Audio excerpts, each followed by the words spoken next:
बिस्मिल्लाहिर्रहमानिर्रहीम। ये हमारा 23rd लेक्चर है वेव्स एंड ऑसिलेशंस का। और आज के लेक्चर में जो टॉपिक डिस्कस होगा वो है फेज वेलोसिटी और group velocity. Waves and oscillations में फेज वेलोसिटी क्या होती है और ग्रुप वेलोसिटी क्या होती है, इस पे हम डिस्कस करेंगे। और प्राइमरली हम थोड़ा सा वर्क करेंगे कि जो बेसिक कंसेप्ट्स हैं, पार्टिकल के बारे में क्या कंसेप्ट है और वेव के बारे में क्या कंसेप्ट है, फिर हम इनको इंटरलिंक कैसे कर सकते हैं, पार्टिकल और वेव को आपस में कैसे हम रिलेट कर सकते हैं। क्योंकि जो नॉर्मल रूटीन में हम वेव्स की बात करते हैं तो उसमें तो हम देखते हैं कि जो मीडियम पार्टिकल्स होते हैं वो ऑसिलेट कर रहे होते हैं, ठीक है। और उनकी जो डिस्टरबेंस है, जो प्रोपगेशन है डिस्टरबेंस की, उसको हम वेव का नाम दे देते हैं। क्लियर है। अब कुछ ऐसी भी वेव्स हैं जिनको हम मैटर वेव्स कहते हैं। वहाँ पे आमतौर पे फोटॉन्स और फोनॉन्स जो हैं वो इन्वॉल्व होते हैं। तो वो तो मैसलेस पार्टिकल्स हैं। तो जब मैसलेस पार्टिकल्स होते हैं तो फिर हमें अ, या सब एटॉमिक पार्टिकल्स पे आ जाएं, अगर थोड़ा सा आप बिगर स्पेक्ट्रम में देखना चाहते हैं तो वहाँ पे जैसे हम इलेक्ट्रॉन की बात करते हैं, प्रोटॉन की बात करते हैं, ठीक है। तो वो फिर हम उनको एक्यूरेटली लोकेट नहीं कर पाते कि अब इलेक्ट्रॉन यहाँ पे है, इस पॉइंट पे है या इस पॉइंट पे है।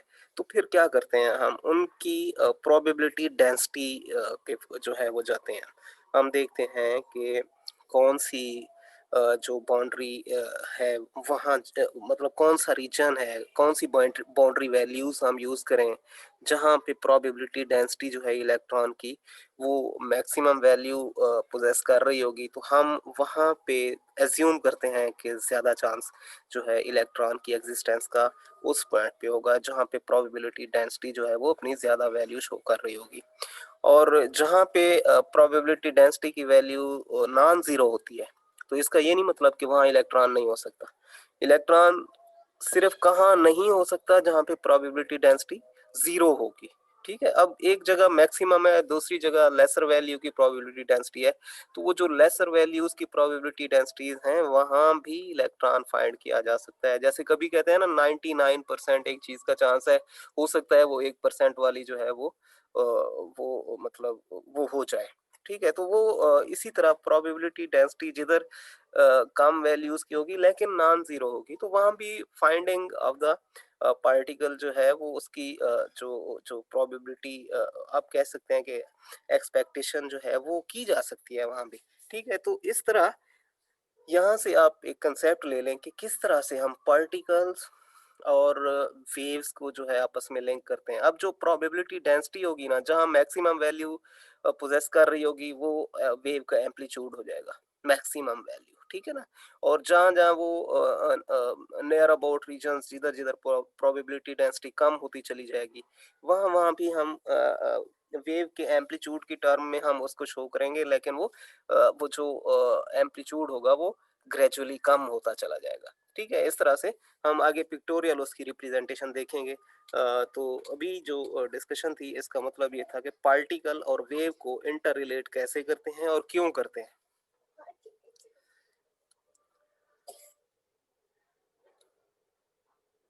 Okay, next.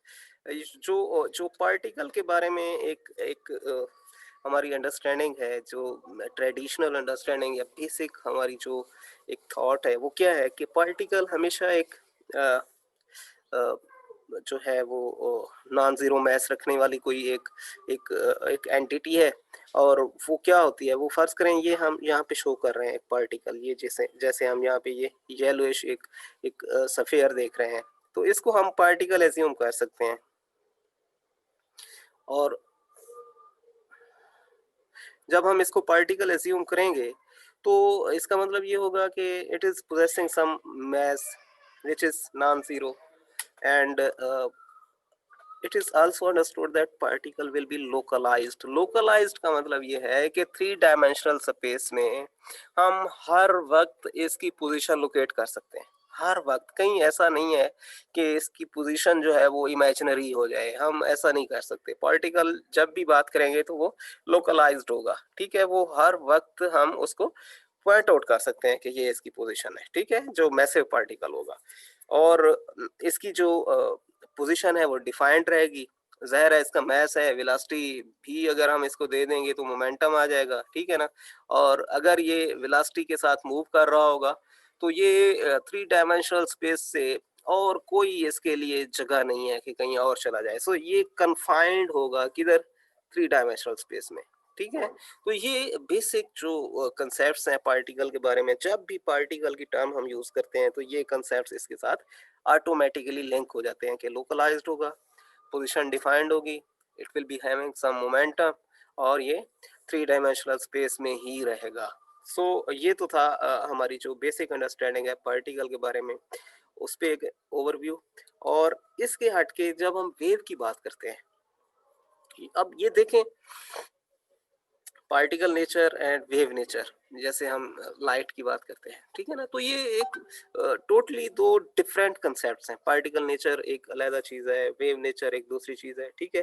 तो अब हम उसके कन्वर्स पे जा रहे हैं कि वेव नेचर जो होती है या वेव लाइक प्रॉपर्टीज जो होती हैं वो क्या है, उनके बारे में हमारी बेसिक अंडरस्टैंडिंग जिस तरह से पार्टिकल की है, वेव के बारे में क्या है, तो उसके बारे में ये है वेव के बारे में कि ये हमेशा जो है वो स्प्रेड आउट होती है स्पेस और टाइम में। जैसे कि हमने कहा था कि y of x is y of x and t is expressed as a sine of omega t minus k x, ठीक है?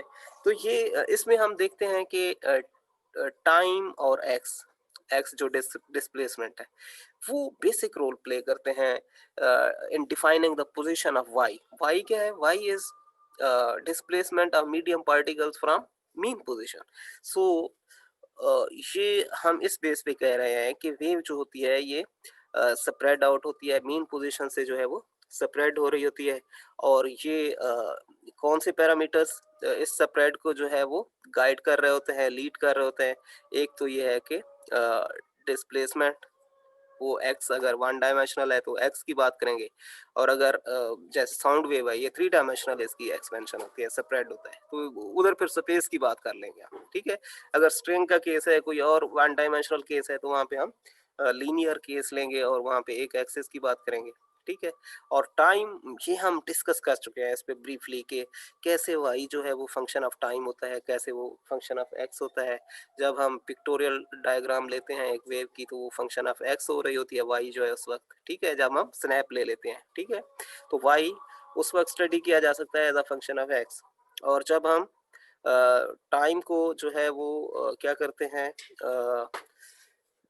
अनबाउंड कर देते हैं, means it can be increased, तो उस वक्त फिर हम क्या कर रहे होते हैं, हम उस वक्त देख रहे होते हैं कि जो वाई है वो टाइम के हिसाब से कैसे कम हो रहा है, कैसे बढ़ रहा है, means oscillation as a function of time देखते हैं उस वक्त, ठीक है? तो ये चीज़ें हम ब्रीफली डिस्कस कर चुके इनिशियल लेक्चर्स में। तो यहाँ से एक टर्म जो सम अप करती है सारे कंसेप्ट को, वो ये है कि वेव जो है वो डी लोकलाइज्ड होती है। Wave is a delocalised phenomena, ठीक है? तो ये टर्म टर्म जहाँ पे यूज होगी तो वहाँ पे डीलोकलाइज्ड का कंसेप्ट ऑटोमेटिकली जो है वो आ जाएगा। अब वेव्स किस तरह की होती हैं? वेव्स हमने कहा एक तो नॉर्मल वेव्स होती है, जैसे हम बात करते हैं डेली लाइफ में वेव्स की, वाटर वेव्स की, ठीक है? साउंड वेव्स की, कोई और बात कर लेते हैं। तो वो क्या होती हैं? वो सारी की सारी नॉर्मल वेव्स में आती हैं। और इन इनमें क्या-क्या हम परसेप्शन ले आते हैं? एक तो ये है कि ये डिस्टरबेंस होती है स्पेस में और ये हमेशा एनर्जी को पास ऑन कर रही होती है। It is always transporting energy from one point two another. और दूसरा तीसरी बात क्या है इसमें कि ये आमतौर पे जो न्यूटोनियन मैकेनिक्स है या जो क्लासिकल मैकेनिक्स है, जो पुराने कंसेप्ट्स हैं मैकेनिक्स के, ये उनको जो है फुलफिल कर रही होती है। उनके मुताबिक जो है वो अपनी जो स्प्रेड है वो इस तरह मतलब है कि उनको फॉलो करते हुए हो रही होती है नॉर्मल वेव्स जो है। और जो मैटर वेव्स हैं ये क्या है? मैटर वेव्स मैंने जैसे बात की है, यहाँ पे आमतौर पे मैस लेस या नेग्लिजिबल मैस के पार्टिकल्स जो है वो इन्वॉल्व होते हैं मैटर वेव्स में। तो इनमें फिर हम ये क्लासिकल मैकेनिक्स को जो है वो ड्रॉप कर देते हैं, यहाँ पे क्वांटम मैकेनिक्स आ जाती है, ठीक है। और जब क्वांटम मैकेनिक्स आ जाती है तो फिर क्या होता है कि वहाँ पे एक वेव फंक्शन आ जाता है, ठीक है, जिसको हम साई कहते हैं। और ये साई जो है डिपेंड कर रहा होता है तमाम स्पेस कोऑर्डिनेट्स पे और टाइम पे। स्पेस कोऑर्डिनेट्स क्या होते हैं, एक्स वाई जी, और टाइम जो है ये फोर्थ कोऑर्डिनेट होता है जिस पे ये वेव फंक्शन जो है वो डिपेंड कर रहा होता है। और प्रोबेबिलिटी एम्पलीट्यूड साई होता है, या इसको वेव फंक्शन कह दें, ठीक है। और जो प्रोबेबिलिटी डेंसिटी होती है वो rho of x y c and t होता है, और इसको हम लिख सकते हैं साई मॉड स्क्वायर के बराबर, साई मॉड स्क्वायर के बराबर, ठीक है। अब ये जो rho of x y c and t, ये वो प्रोबेबिलिटी डेंसिटी है जो हमें लीड करती है जहाँ हम वेव या वेव पैकेट्स बनाते हैं। कैसे बनाते हैं? मतलब ये है कि एक रीजन हमें दे दिया जाता है, एक बाउंड्री होती है। उस बाउंड्री के अंदर-अंदर रहते हुए हमने एज़्यूम अज़्यूम करना होता है, तमाम पैरामीटर्स अप्लाई करने होते हैं, वेव फंक्शंस को अप्लाई करते हैं, और उसमें फिर हम प्रोबेबिलिटी डेंसिटी की तरफ जाते हैं। प्रोबेबिलिटी डेंसिटी जहाँ पे ज़्यादा हो रही होती है, हम कहते हैं कि ये जो पार्टिकल है, ये जो इलेक्ट्रॉन है, ये जो मतलब प्रोटॉन है, या जो भी आप बात करें सब एटॉमिक पार्टिकल की, वो एग्जैक्टली तो लोकेट हम कर नहीं पा सकते हैं, लेकिन ये है कि इस पॉइंट पे प्रोबेबिलिटी डेंसिटी ज़्यादा है इस वेव फंक्शन के मुताबिक, तो यहाँ पे इसकी जो है फाइंडिंग के चांसेस ज़्यादा है, ठीक है। तो वो इसका ये नहीं मतलब कि नियर बाई रीजन्स में वो फिर नहीं फाइंड किया जा सकता, वहाँ भी वो फाइंड किया जा सकता है, ठीक है। उधर वैल्यूज कम होती चली जाएंगी। ये कैसे कम होंगी, ये हम देखते हैं आगे। अ, ये हमारे पास ये स्लाइड आ गई है, ठीक है।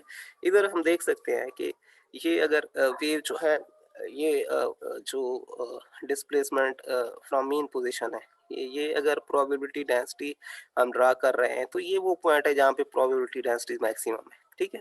और ये वो रीजन्स है, नियर बाई रीजन्स, जहाँ पे प्रोबेबिलिटी डेंसिटी ऐसा ऐसा ग्रेजुअली कम हो रही है, और इस पॉइंट पे आके वो ज़ीरो हो गई है। जहाँ पे ये ज़ीरो हो जाए ना, तो वहाँ पे इसका मतलब ये है कि फाइंडिंग द पार्टिकल जो है वो नहीं हो सकती है, वो उसका कोई चांस नहीं है, ठीक है ना। वो वहाँ पे एज्यूम नहीं किया जा सकता कि पार्टिकल जो है यहाँ लोकेट होगा। तो मैक्सिमम लोकेशन के चांसेस जो है वो कहाँ पे हैं, इस पॉइंट पे है, ठीक है, जहाँ पे एम्पलीट्यूड ज़्यादा है। और ये वो रीजन्स हैं जहाँ पे प्रोबेबिलिटी डेंसिटी की वैल्यू कम है, और यहाँ पे आके वो ज़ीरो हो गई है। अब ये अगर हम देखें तो ये एक वेव पैकेट बन रहा है हमारे पास, ठीक है। ये कौन-सा वेव पैकेट है, ये हम ऑलरेडी जब बीट स्टडी कर रहे थे तो उधर हमने पढ़ा था कि अगर ये एक क्रेस्ट मान लें तो इसी तरह का एक ट्रफ आगे होगा, और ये दोनों क्रेस्ट और ट्रफ मिलके एक वेवलेंथ बनाएँगे, और वो जो वेवलेंथ लैम्ब्डा होगी वो किस किस वेव की वेवलेंथ होगी? वो होगी इन्वेलप वेव की वेवलेंथ, ठीक है। और इन्वेलप वेव में हमने कहा था कि दो मैक्सिमा आते हैं, एक क्रेस्ट में आता है और एक ट्रफ में आता है। यहाँ पे जो वेव पैकेट हम देख रहे हैं, यहाँ पे सिर्फ एक मैक्सिमा आ रहा है, क्लियर है बात, जो कि क्रेस्ट से रिलेट कर रहे हैं आप, ठीक है। हम इसको ट्रफ भी बना सकते हैं, अगर ये ट्रफ मान लें तो फिर क्रेस्ट यहाँ कहीं आगे होगा, ठीक है। तो आप इसका पॉजिटिव रीजन अगर एज्यूम करना चाहते हैं, फर्स्ट फर्स्ट जो आपका कंसिडरेशन है, तो आप फिर यहाँ पे क्या करेंगे, क्रेस्ट ले आएंगे और एक मैक्सिमा ले लेंगे इसका। और अगर इसका ट्रफ लेना चाहते हैं पहले, तो आप फिर नेक्स्ट जो है वो क्रेस्ट लेंगे, दो मैक्सिमा आ जाएंगे एक वेवलेंथ में। किसकी वेवलेंथ है ये इन्वेलप वेव की वेवलेंथ है, क्लियर बात। यहाँ किया गया है, हमने बेसिकली प्रोबेबिलिटी डेंसिटी को ड्रा किया है, ठीक है ना। जब ड्रा किया है तो उससे हमें ये वेव पैकेट मिला है, और जो probability of finding the particle है वो यहाँ पे। अब आपको यहाँ से अंदाजा हुआ होगा कि पार्टिकल क्योंकि लोकलाइज्ड होता है, और वेव क्या होती है, डी लोकलाइज्ड होती है, ठीक है। तो एक पार्टिकल जहां हम शो कर रहे हैं उसके साथ वेव लाइक प्रॉपर्टीज भी हम एसोसिएट कर रहे हैं, तो फिर इसका मतलब होगा कि पार्टिकल लोकलाइज्ड यहाँ पे है, ज्यादा चांस उसके यहाँ पे है, लेकिन वो यहाँ भी कहीं पे इस बाउंड्री में, इस बाउंड्री में वो फाइंड किया जा सकता है। अब हम वेव फंक्शन की बात करते हैं। जैसे कोई फर्ज करें ओसिलेशन है हमारे पास, जिसके लिए हम वेव फंक्शन साई यूज कर रहे हैं, तो ए काज ओमेगा टी हम कह देते हैं, ए काज ओमेगा टी। ओमेगा टी क्या है, एंगुलर डिस्प्लेसमेंट, ठीक है? ओमेगा और टी जैसे वीटी होता है एस इक्वल टू वीटी, तो ओमेगा टी भी एंगुलर डिस्प्लेसमेंट को रिप्रेजेंट कर रहा है। तो यहाँ क्या होगा, ओमेगा को हम लिख सकते हैं 2 पाई ओवर कैपिटल टी, तो 2 पाई ओवर कैपिटल टी को हम 2 पाई एफ भी लिख सकते हैं, और 2 पाई एफ जो है वो 2 पाई न्यू भी लिखा जा सकता है, और न्यू क्या है यहाँ पे, एंगुलर फ्रीक्वेंसी हो गई। अब 2 पाई न्यू टी आ गया, फर्ज करें ये हमारे पास है, क्या है ये, टोटल एंगुलर डिस्प्लेसमेंट बन रहा है, ये कोसाइन जो है ट्रिग्नोमेट्रिक फंक्शन है, और ये जो है वो इस वेव फंक्शन का एम्पलीट्यूड है। जब ये 1 वैल्यू दे जाएगा उस वक्त ये साई जो है वो अपनी मैक्सिमम वैल्यू प्रेस कर रहा होगा। अब एक डायमेंशन की बात जब कर रहे होते हैं, वन डायमेंशनल केस है, अगर हमारे पास ऑसिलेशंस हो रही हैं और वो अलॉन्ग वन डायमेंशन जो है एक्स मीन एक्स और T, Sai is function of x and T, तो फिर क्या होगा, फिर ये होगा कि इसी साई को हम कुछ इस तरह से लिखेंगे, A cosine of omega t minus k x, time भी आ जाएगा उसमें और वो वन डायमेंशनल कोऑर्डिनेट जो है वो भी आ जाएगा, और के क्या है, के इज वेव नंबर, इसको लिखा जा सकता है 2 pi over lambda, 2 pi is circumference and lambda is wavelength of a single wave, means एक सर्कमफेरेंस में कितनी जो है वो वेव्स आ रही हैं, तो एक वेवलेंथ जो है उस पे हम डिवाइड कर देंगे टोटल सर्कमफेरेंस को, टोटल नंबर ऑफ वेव्स हमें मिल जाएंगी। अब ओमेगा जो है ये 2 पाई एफ के बराबर होता है, या 2 पाई ओवर कैपिटल टी लिखा जा सकता है इसको। और यही फंक्शन, ये जो हम एक एक डायमेंशन में हम इसको इस तरह से लिख रहे हैं, इसको जब हम 3 डायमेंशन में एक्सप्रेस करेंगे तो यहाँ पे जो के एक्स है यहाँ पे के डॉट आर आ जाएगा, ठीक है ना। तो एक्स था 1 डायमेंशन के केस में, और जब 3 डायमेंशन की बात करेंगे तो वहाँ पे आर आ जाएगा, और ये 3 डायमेंशनल हमारी रिप्रेजेंटेशन हो जाएगी इस वेव फंक्शन जो कि साई है इसकी। अब जब हम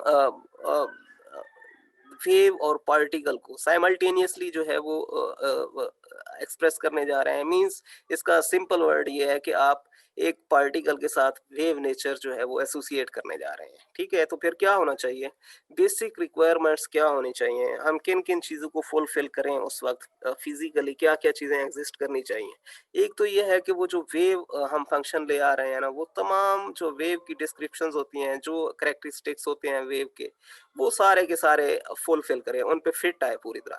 और दूसरा क्या है, क्योंकि पार्टिकल का बेसिक करेक्टर है कि ये लोकलाइज्ड होता है स्पेस में, तो क्योंकि पार्टिकल के साथ वेव एसोसिएट करने जा रहे हैं, तो वेव जो एसोसिएट करेंगे वो वेव लाइक प्रॉपर्टीज पोजेस करनी चाहिए, और पार्टिकल इटसेल्फ अपना करेक्टर भी ना लूज करे, यानी कि वो लोकलाइज्ड रहे।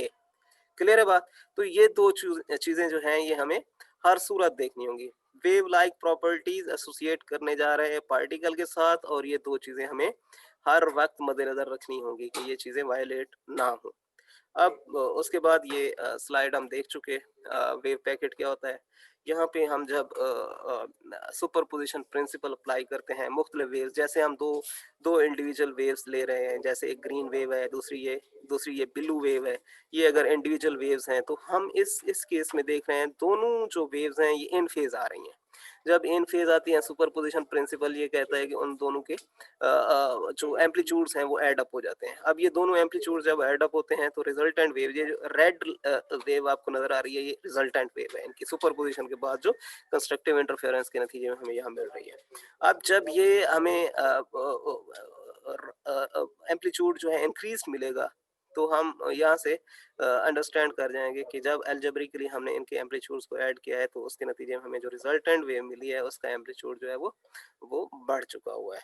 और इस तरह से ये सुपरपोजिशन प्रिंसिपल हम ऑलरेडी कई दफ़ा डिस्कस कर चुके हैं, लेकिन ये रिव्यू स्लाइड है, इसको मान लें। आगे अगर ये बिल्कुल वो बीट्स वाली एग्जांपल यहाँ पे आप ले आए, फर्ज करें एक एक इंडिविजुअल ये है वेव, और दूसरी इंडिविजुअल वेव ये है, इसकी फ्रीक्वेंसी f1 है, इसकी फ्रीक्वेंसी f2 है, ठीक है। तो इनकी अब देखें कि स्लाइटली डिफरेंट फ्रीक्वेंसीज हैं, मींस एक की फ्रीक्वेंसी f1 दूसरी की f2, का मतलब ये है कि f1 f2 के बराबर नहीं है। जब स्लाइटली डिफरेंट फ्रीक्वेंसीज होती हैं तो फिर क्या होता है कि वो सेल्डम वो क्या होती हैं, इन फेज होती हैं, और नेक्स्ट मोमेंट पे वो क्या हो रही होती हैं, वो आउट ऑफ फेज हो रही होती हैं। तो means temporal interference in phase होगी, temporal interference out of phase हो रही होगी। इन फेज कहाँ पे होगी, इन फेज यहाँ पे होगी। जैसे हम यहाँ पे एक सेकंड दें, सिर्फ मैं यहाँ से एक लाइन उठा लूँ। ये जैसे हम यहाँ पे देख रहे हैं, ये हमारे पास ये ये लाइन मैंने ड्रा की है। आप देखें कि ये तकरीबन इन फेज़ आ रही हैं यहाँ पे वेव्स, ठीक है? अब उसका नतीजा क्या है कि यहाँ पे तकरीबन 100% ही इन फेज़ आ गई है, ठीक है? अब जब ये इन फेज़ आ रही हैं तो इसके नतीजे में क्या होगा? कंस्ट्रक्टिव इंटरफेरेंस होगी। तो वहाँ पे हमें जो रिजल्टेंट वेव मिल रही है, ये वेव हमारी रिजल्टेंट वेव है। इसका एम्पलीट्यूड यहाँ पे हमें मैक्सिमम मिलेगा। लेकिन नियर बाय रीजन्स में वहाँ पे डिस्ट्रक्टिव इंटरफेरेंस जो है वो ओवरवेलमिंग जो है वो नज़र आ रही है। अगर ऐसा है तो फिर क्या होगा? ऐसे ग्रेजुअली जो है वो रिजल्टेंट वेव का एम्पलीट्यूड कम होता चला जाएगा। यहाँ पे रिजल्टेंट वेव का एम्पलीट्यूड कम हुआ, यहाँ पे आके वो तकरीबन ज़ीरो हुआ। और ज़ीरो क्यों हुआ है? यहाँ पे हम देख सकते हैं जो इंडिविजुअल वेव्स हैं ना दोनों, ये दोनों इंडिविजुअल वेव्स, ठीक है? एक ये और एक ये क्या हो चुकी हैं? आउट ऑफ फेज़ हो चुकी हैं। 100% आप कह सकते हैं आउट ऑफ फेज़ हैं और उसके नतीजे में यहाँ पे जो रिजल्टेंट वेव का एम्पलीट्यूड है वो नेग्लिजिबल हो चुका है, ऑलमोस्ट ज़ीरो हो चुका है, ठीक है? तो इस तरह हम कह सकते हैं कि ये जो टेम्पोरल कंस्ट्रक्टिव इंटरफेरेंस और टेम्पोरल डिस्ट्रक्टिव इंटरफेरेंस है, उसके नतीजे में ये जो रिजल्टेंट वेव मिल रही है, इसकी जो फ्रीक्वेंसी होगी वो हम कैलकुलेट कर सकते हैं f1 इसकी फ्रीक्वेंसी प्लस f2 इसकी फ्रीक्वेंसी डिवाइडेड बाय 2 मींस इन दोनों इंडिविजुअल वेव्स की जो एवरेज फ्रीक्वेंसी होगी वो रिप्रेजेंट करेगी इस रिजल्टेंट वेव की फ्रीक्वेंसी को। क्लियर बात? अब जो एवरेज फ्रीक्वेंसी आ रही है इसको ना तो हम f1 के बराबर रख सकते हैं ना f2 के बराबर रख सकते हैं। मींस वो एक नया नंबर होगा जो इन दोनों के एवरेज नंबर के बराबर होगा। f1 plus f2 by 2 will be equal to fr means frequency of this resultant wave। अब ये ना तो ये फ्रीक्वेंसी उनसे मैच करेगी ना इसकी वेलोसिटी इनसे मैच करेगी, ठीक है ना? इसकी जो वेव पैकेट बन रहे हैं, ये एक वेव पैकेट बना यहाँ से यहाँ तक, ये दूसरा वेव पैकेट बना, ये तीसरा वेव पैकेट बना, ये चौथा वेव पैकेट बना। अब इसको अगर हम इस तरह से वेव पैकेट्स की शेप में जो है एक वेव बना दें तो वो कौन सी वेव बनेगी? वो इन्वेलप वेव बनेगी, ठीक है? एक पैकेट ये, दूसरा ये, तीसरा ये और चौथा ये 4 पैकेट्स मिलके आप कह दें कि जो ये क्रेस्ट बना यहाँ से यहाँ तक, एक ट्रफ बना, फिर क्रेस्ट बना, ये 2 एनवेलप जो है वो वेवलेंथ्स यहाँ पे हमें मिलेंगे। और इसमें कितने मैक्सिमा मिल रहे हैं हमें? 2 के जो डबल हो जाएंगे वो कितने होंगे? वो 4 मैक्सिमा मिल रहे हैं। इसका मतलब नंबर ऑफ बीट्स अगर हम कैलकुलेट करना चाहते हैं तो वो हम कितना कहेंगे? यहाँ पे 4 होंगे। तो ये एक जनरल हमारी एक रिव्यू स्लाइड है, इसको भी आप रिव्यू स्लाइड मान लें। अब यहाँ पे आते हैं।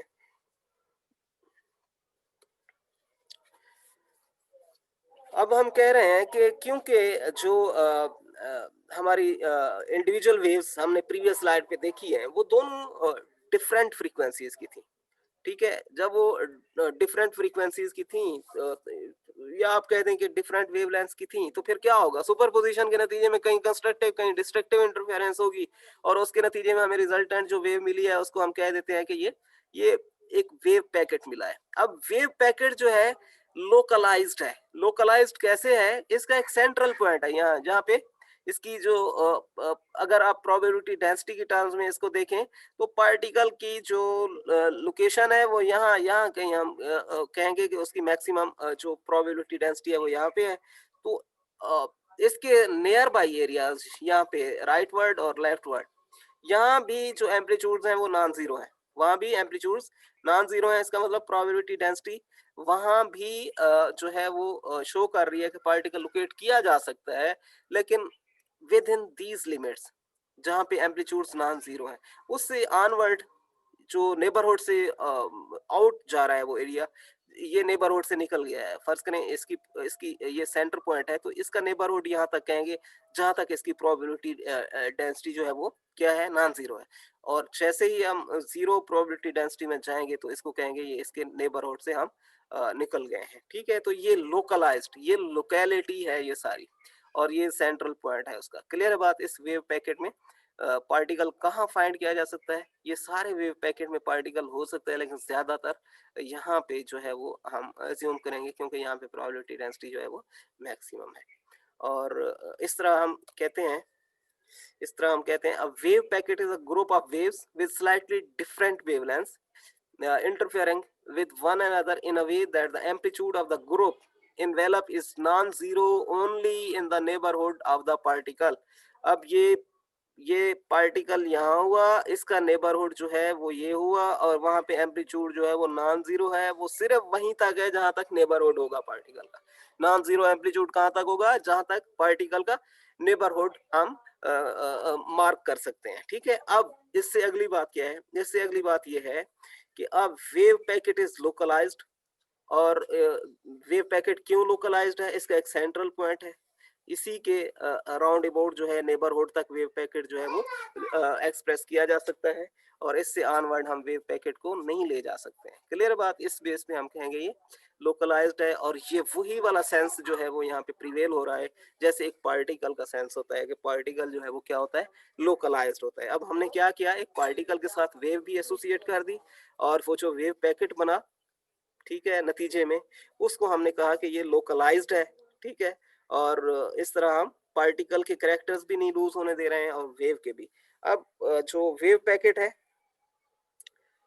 उसकी जो वेवलेंथ है उसमें क्या होता है, उसमें प्लैंक्स कांस्टेंट इन्वॉल्व हो जाता है। जहाँ पे हम सब एटॉमिक पार्टिकल्स की बात करेंगे, जहाँ पे लेसर मास के पार्टिकल्स इन्वॉल्व होंगे, वहाँ पे Planck's constant automatically quantum mechanics में प्लैंक्स कांस्टेंट का बेसिक रोल है। सो जहाँ-जहाँ क्वांटम आएगी वहाँ-वहाँ प्लैंक्स कांस्टेंट ऑटोमेटिकली इन्वॉल्व हो जाएगा। सो लैम्डा जो है वो h/p, p इज़ मोमेंटम और इसके साथ ही अब हम आते हैं अपने जो हमारी 2 टर्म्स थी जिनको हम डिफाइन करने जा रहे हैं, क्या-क्या है?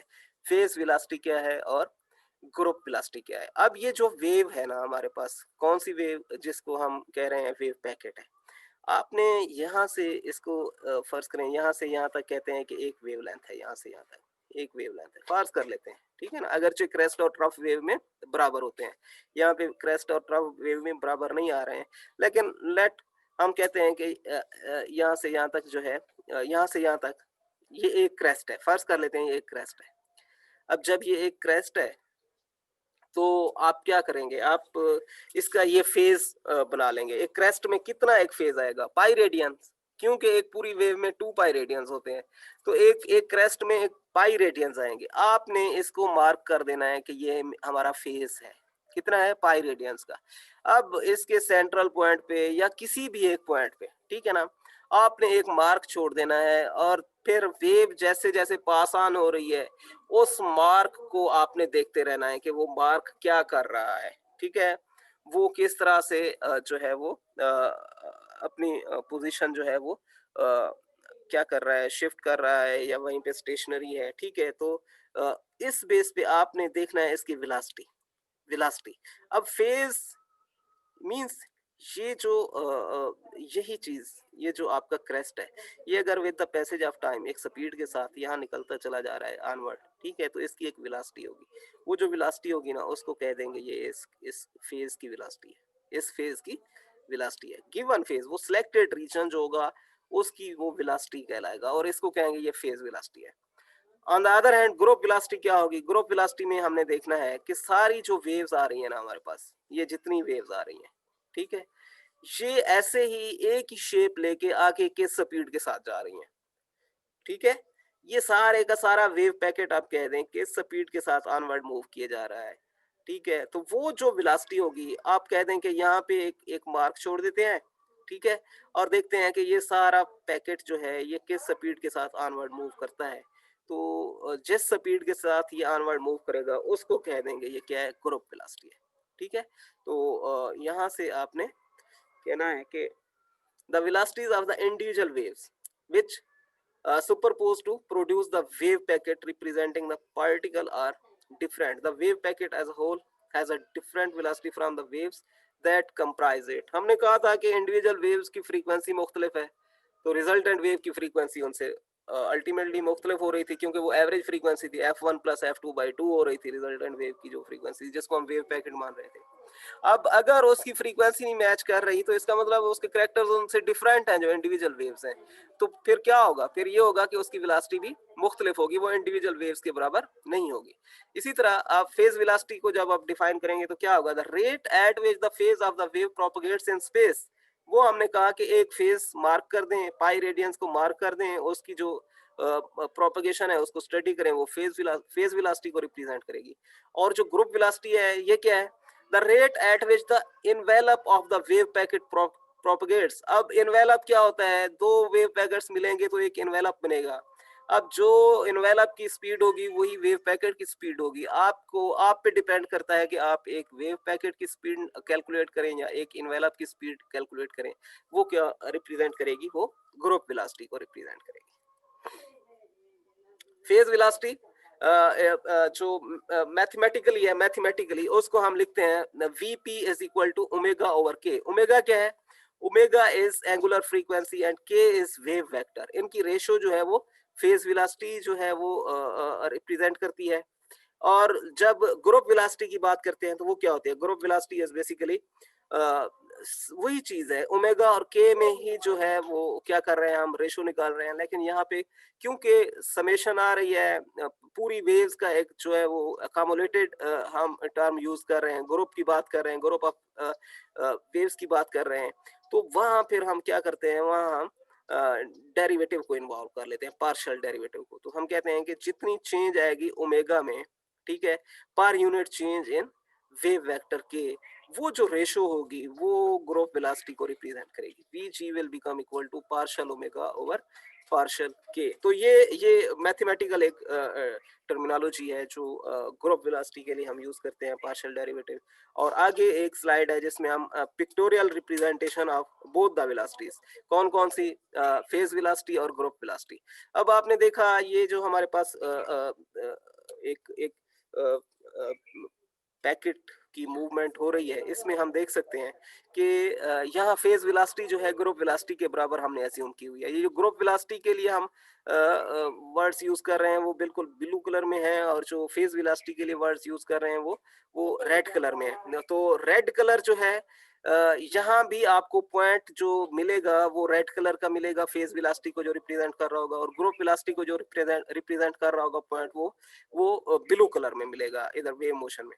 अब हमने देखा कि फेज वेलोसिटी जो है वो ग्रुप वेलोसिटी के बराबर है, तो इसका मतलब ये है कि ये जो पॉइंट है ना, जो ब्लू कलर हमें नजर आ रहा है, ये तो ग्रुप वेलोसिटी का है। क्योंकि फेज वेलोसिटी उसके बराबर है, तो वो पार्टी का वो जो डॉट होगा वो इसके बिल्कुल बिलो हम अज्यूम कर सकते हैं कि वो इसके नीचे जो है, इसी पोजीशन पे, क्योंकि एक ही वॉल्यूम है, एक ही जैसे सफेयर्स हैं, तो वो इसी के नीचे ही कहीं पे एग्जिस्ट कर रहा है।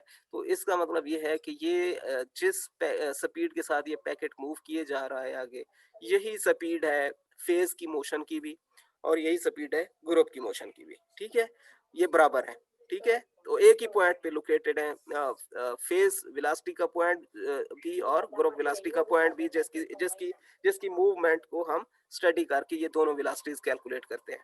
इसी तरह आप कह दें कि यहाँ पे ये वो केस है जिसमें फेज वेलोसिटी जो है वो ग्रुप वेलोसिटी के बराबर तो है लेकिन अपोजिट डायरेक्शन में। तो इसमें क्या देखा है हमने देखा है कि जो फेज वेलोसिटी है उसके लिए ये रेड रेड डॉट हमने यूज किया हुआ है, और ग्रुप वेलोसिटी के लिए ब्लू डॉट यूज किया हुआ है। तो ये दोनों डॉट्स एक ही स्पीड के साथ मूव किए जा रहे हैं, ठीक है, लेकिन ये अपोजिट डायरेक्शन में है। अब आप यहां से एज्यूम कर सकते हैं कि जो ग्रुप वेलोसिटी का पॉइंट है वो एक ग्रुप के टॉप पे है और वो अपनी पोजीशन नहीं छोड़ रहा, ग्रुप के टॉप पे ही रह रहा है वो, ठीक है। और फेज वेलोसिटी क्या है, वो एक जो हमारा इमेजिन्ड एक फेज है ना, उसी के साथ एसोसिएट वो आगे जा रहा है, ठीक है। वो एसोसिएटेड आगे जा रहा है और देख रहा है कि वो कभी तो जो है वो मैक्सिमम एम्पलीट्यूड पे चला जाता है, कभी वो मीन पे आ जाता है, कभी वो नेगेटिव रीजन के मैक्सिमम एम्पलीट्यूड पे चला जाता है। तो इस तरह से वो फेज जो है वो स्विच हो रहा है, ठीक है। तो ये इससे आप अंदाजा कर सकते हैं कि फेज वेलोसिटी का क्या मतलब है और ग्रुप वेलोसिटी का क्या मतलब है। यहाँ पे हम देखते हैं कि जहाँ पे फेज जो है वो ग्रेटर देन ग्रुप वेलोसिटी या phase velocity is greater than group velocity, तो यहाँ पे कहीं नेगेटिव साइन नहीं आ रहा है। इसका मतलब ग्रुप वेलोसिटी भी ऑनवर्ड है और फेज वेलोसिटी भी ऑनवर्ड है, दोनों की मतलब फॉरवर्ड डायरेक्शन में है दोनों। लेकिन क्योंकि ये फेज वेलोसिटी जो है वो ज्यादा वैल्यू पोजेस कर रही है ग्रुप वेलोसिटी से, तो ये ऐसे है जैसे बाइसिकल को एक मोटर बाइक जो है क्रॉस करता है, और वो बाइसिकल जब क्रॉस हो जाती है तो मोटर बाइक को ऐसे लगता है जैसे बाइसिकल वो जो है ना बैकवर्ड डायरेक्शन में जा रही है। तो ये वो सीन है यहाँ पे। और जब आप कह दें कि phase velocity is less than group velocity, तो यहाँ भी कहीं नेगेटिव साइन नहीं है, तो इसका मतलब दोनों की डायरेक्शंस तो सेम है, लेकिन एक वेलोसिटी बड़ी है, दूसरी कम है। यहाँ पे जब ग्रुप वेलोसिटी 0 होगी, ग्रुप वेलोसिटी 0 का मतलब ये जो टॉप ग्रुप के टॉप पे एक पॉइंट हमने मार्क किया हुआ है, वो अपनी जगह नहीं छोड़ रहा, वो वहीं पे रह रहा है। वेव्स हैं और वो वहाँ से पास ऑन हो रही हैं, ठीक है? तो ये जो पॉइंट है, ये है ब्लू कलर का। तो यहाँ कलर होना चाहिए था blue. It is a mistake, इसको आप ठीक कर लीजिएगा। तो यहाँ पे ग्रुप वेलोसिटी जो है वो ब्लू कलर में होनी चाहिए थी, ये जो लिखा हुआ है। और बाकी मैथमेटिकली ये ठीक है और पिक्टोरियली भी ये ठीक है। यहाँ पे फेज वेलोसिटी जो है वो 0 है। फेज वेलोसिटी 0 होने का मतलब ये रेड डॉट जो है ये अपनी जगह नहीं छोड़ रहा है, ये फेज वेलोसिटी को रिप्रेजेंट कर रहा है। ये तमाम ऑसिलेशंस इधर ही एक्सपीरियंस कर रहा है एक ही पॉइंट पे। सो यहाँ से हम कह सकते हैं कि ग्रुप वेलोसिटी तो नॉन जीरो है, लेकिन फेज वेलोसिटी यहाँ पे इस पॉइंट पे 0 को अप्रोच किए जा रही है। और इसके बाद ये लेक्चर आपका खत्म हुआ, साथ ही लैपटॉप की बैटरी भी खत्म हो गई है। तो मैं आपको बस 2 मिनट 4 मिनट जो है वो दे सकता हूँ, किसमें, क्वेश्चनिंग में। जी बेटा, सवाल कर सकते हैं आप, अनम्यूट होके क्वेश्चन किया जा सकता है। कोई सवाल है तो जल्दी से।